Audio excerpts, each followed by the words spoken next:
Здравствуйте, друзья! В эфире Геоэнергетика Инфо. С вами Радейкин Максим и главный редактор издания «Нефть и Капитал» Владимир Бобылев. Здравствуйте! Здравствуйте, Максим.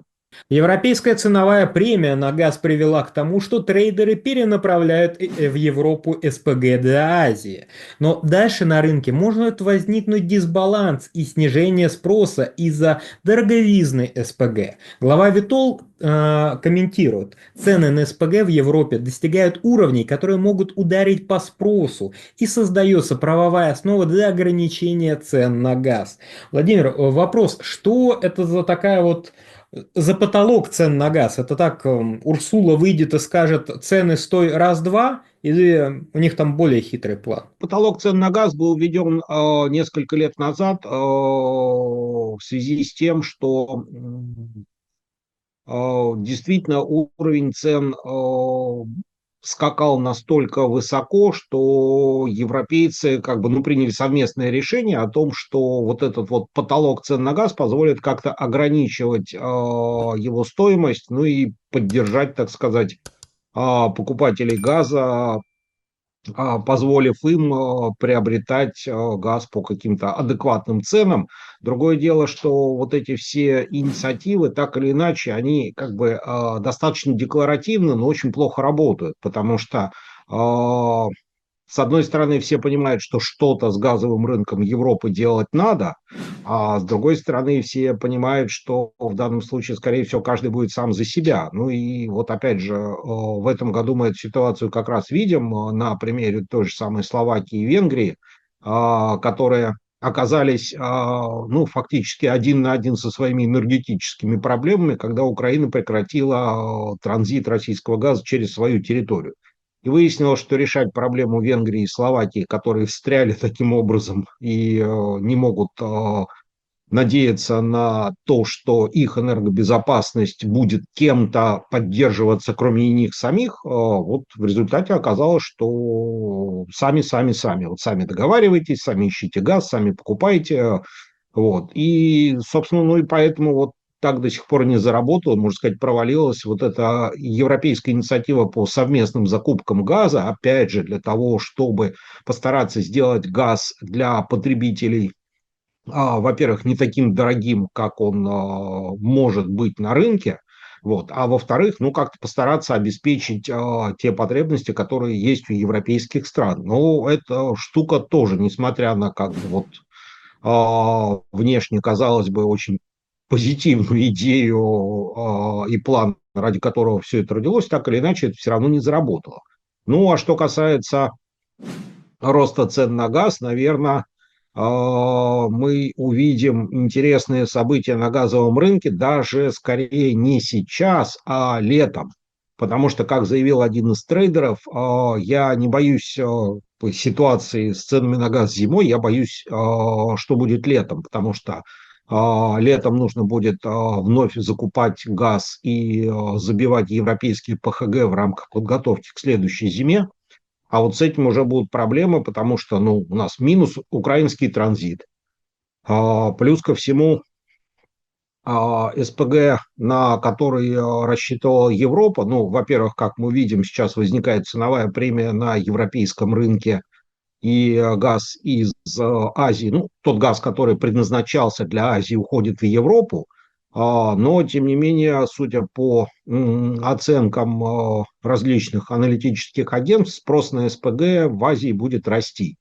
Ну, в целом, тут недавно был буквально на днях опубликован отчет ОПЕК, они достаточно позитивно рассматривают перспективу роста спроса в Индии и в Китае на нефть, но, соответственно, и на газ в том числе. И отчет МЭА также свидетельствует о том, что спрос на СПГ в Индии и Китае будет расти. То есть велика вероятность того, что этот американский СПГ, на который так рассчитывает Европа, в моменты пикового спроса, когда нужно будет закачивать его в ПХГ в рамках подготовки к зиме, уедет в Азию. Ну и тогда цена в $650 покажется вполне приятной и как бы вполне подходящей для того, чтобы закупиться этим газом. Ну и еще один момент. США, безусловно, с приходом Дональда Трампа активизирует свою нефтегазовую деятельность, и в частности запуск новых проектов СПГ. Другое дело, что здесь, наверное, не стоит рассчитывать на те сроки и на те объемы, которые изначально заявлялись, потому что, во-первых, растет спрос на газ в самих США, потому что объемы газовой электроэнергетики в США растут.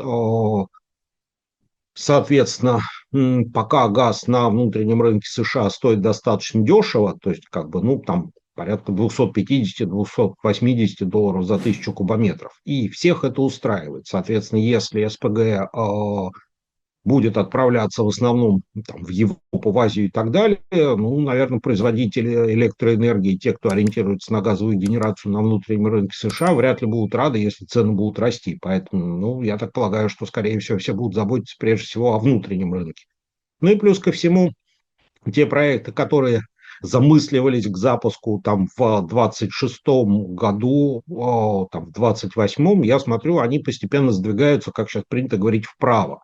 То есть как бы рассчитывать на то, что это будет там, в ближайший год-два, ну, тоже проблематично. Да, они будут запускаться, но не в те сроки, на которые, собственно, рассчитывают. Ну, поэтому, я думаю, Европе с точки зрения газовых цен придется вспомнить времена, по-моему, если я не ошибаюсь, 22 года, когда спотовые цены на газ улетали до $3000 за тысячу кубометров. Это был, конечно, шок и ужас. А вот какой тренд сейчас намечается? Потому что мы отпраздновать не успели возвращение цены на газ к 600 сотням, а сейчас уже все идет к 700 долларам за тысячу кубометров. Это вот временное явление в связи там, с падением выработки на альтернативной энергетике в Европе и с последствиями прекращения транзита? Или это такой восходящий тренд, с которым нам придется жить? Я полагаю, что это, наверное, та реальность, в которой придется жить какое-то время, потому что пока на данном этапе каких-то факторов, которые бы свидетельствовали о том, что ситуация вернется к этим благословенным 200-300 долларам за тысячу кубометров, ну, пока, собственно, ничего для этого не происходит. То есть пока мы только видим, что украинский транзит прекратился, борьба против российского СПГ продолжается. Ну, соответственно, США со своими объемами газа пока не готовы там, выйти и снабдить дешевым газом всю Европу и так, чтобы еще на Азию хватило. Ну, кого мы можем еще вспомнить? Значит, что касается Норвегии, то там добыча уже не растет такими темпами, как она росла раньше, поэтому надеяться на то, что Норвегия как там в прошлом или в позапрошлом году спасет Европу, ну, наверное, не стоит. Объемы уже не настолько велики. Скажем, какие-то страны африканские, да, возможно, но у нас сейчас там, те страны, которые раньше были в каких-то там лидерах по добыче, добыча там падает. Плюс ко всему еще один важный фактор. Экономика развивается, и потребности в газе в самих странах, производящих этот газ, они постоянно растут. Вот, кстати, вспомним, например, Иран, который производит большие объемы газа, но, тем не менее, вот у них в последнее время возникают периодически веерные отключения, останавливаются промпредприятия, там останавливаются какие-то газохимические предприятия, потому что стране не хватает газа. Азербайджан тоже не сможет стать спасителем Европы, потому что объемы, которые страна производит и потребляет внутри, ну, как бы они позволяют, естественно, осуществлять экспорт, но говорить о том, что в ближайшее время вдруг он резко вырастет и цена будет приемлемой, ну, трудно. Поэтому, наверное, из перспективных вариантов это Катар со своим северным месторождением, но перспективы его разработки, они понятны, и тоже вряд ли в ближайшее время можно будет говорить о добыче, производстве вот этих там сотен миллионов тонн СПГ, которые планирует производить Катар и экспортировать их в разные страны. Ну и, соответственно, с учетом прогнозов роста объема спроса на СПГ в Азии, в частности в Индии, Ну, получается так, что, в принципе, Европа превращается в второстепенный такой, второсортный, если можно так сказать, рынок для производителей газа.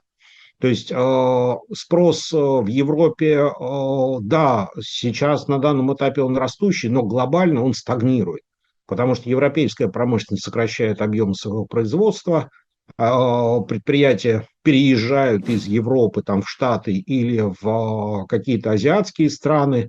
Ну, получается, что объемы потребления газа в Европе, они прежде всего ориентированы на население. А население с точки зрения перспектив спроса и платежеспособного спроса, не датируемого государством, но это так себе рынок и так себе бизнес. Поэтому получается, что производители газа больше ориентируются на те рынки, где есть перспектива, где есть возможности для промышленного спроса, то есть как бы большеобъемного и платежеспособного спроса. А это в основном азиатские страны и никак не Европа. Ряд экспертов не так давно, глядя на США, на Ближний Восток, предполагали, что, возможно, будет кризис перепроизводства СПГ. Вот про те заводы, о которых вы говорите, что там идет сдвиг вправо.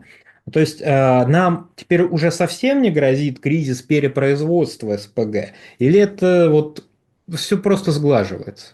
Ну, получается, что действительно, как раньше было принято говорить, рынок все порешает. А пока на данном этапе есть прогнозы и по поводу кризиса перепроизводства, и по поводу там, роста спроса, за которым производство даже не будет успевать. Ну, как мне кажется, опять же, тут вопрос, какой линейкой мерить и как считать. Я просто хотел бы обратить внимание, что вот у нас есть там с точки зрения нефти там два ключевых производителя прогнозов. Это Международное энергетическое агентство, которое представляет интересы стран-потребителей нефти, и ОПЕК, который представляет, естественно, интересы стран-производителей. Вот у них диаметрально разные взгляды на прогнозы производства и, прежде всего, потребления нефти. И если Мэя говорит о том, что, ой, нет, ну что вы, спрос будет падать, и ваша нефть вообще никому особо будет не нужна, а будущее за альтернативными возобновляемыми источниками энергии и так далее, и так далее. Ну, а ОПЕК, в свою очередь, говорит о том, что нам сейчас нужно инвестировать там порядка 17 миллиардов долларов, потому что вот если мы этого не сделаем, то производство не будет успевать за спросом, цены на нефть взлетят до небес, поэтому как бы вот нужно сейчас заниматься вложениями в добычу. То есть понятно, что каждый работает на, что называется, свои интересы. Но если постараться посмотреть на ситуацию где-то между, то возникает такое ощущение, что, ну, если кризис перепроизводства когда-нибудь и будет, ну, похоже, не в ближайшее время, а может быть и не при нашей жизни. Потому что, еще раз напомню, вот, например, те же самые Штаты, которые сейчас очень активно производят электроэнергию, потому что развитие центров обработки данных, ну, как бы эти центры обработки данных являются колоссальными потребителями энергии, и газовая генерация работает, в общем, в немалой степени, в том числе и на них, а их будет становиться все больше и больше. И до тех пор, пока кто-то не придумает технологию, которая позволит свести на нет вот это вот колоссальное потребление, ну, наверное, вот так оно и будет. Вот эта вся история вокруг DeepSeek, с одной стороны, она, конечно, как-то пошатнула вот этот баланс, но пока все развивается так, как развивается. Ну и плюс ко всему, как мы видим, активно развивается биткоинизация экономики, то есть как бы криптовалюты становятся уже не просто какой-то экзотикой, а довольно штатным и стандартным средством финансовой, так сказать, коммуникации. Ну, а все мы знаем, что производство биткоинов является, ну, колоссальным потребителем энергии. Чем больше майнинговых ферм и компаний будет становиться, тем больше энергопотребления это будет требовать. Ну, а, собственно, у нас все-таки перспективы какой-то вот основы энергопотребления, вернее, энергогенерации, это все-таки газовая, потому что АЭС себе не каждый может позволить, и страны, которые будут развивать атомную энергетику, их, ну, не так, чтобы прямо много. А газовая генерация – это все-таки вещь более дешевая, более реальная, особенно с развитием технологий. Владимир, большое спасибо вам за комментарии. Друзья, подписывайтесь на телеграм-канал Нефти Капитал. Рекомендуем. Ссылка будет в описании и закрепленном комментарии. Там же будут реквизиты для желающих финансово поддержать геоэнергетику, чтобы мы и дальше также бодро вещали на всех площадках без монетизации. Спасибо, до новых встреч.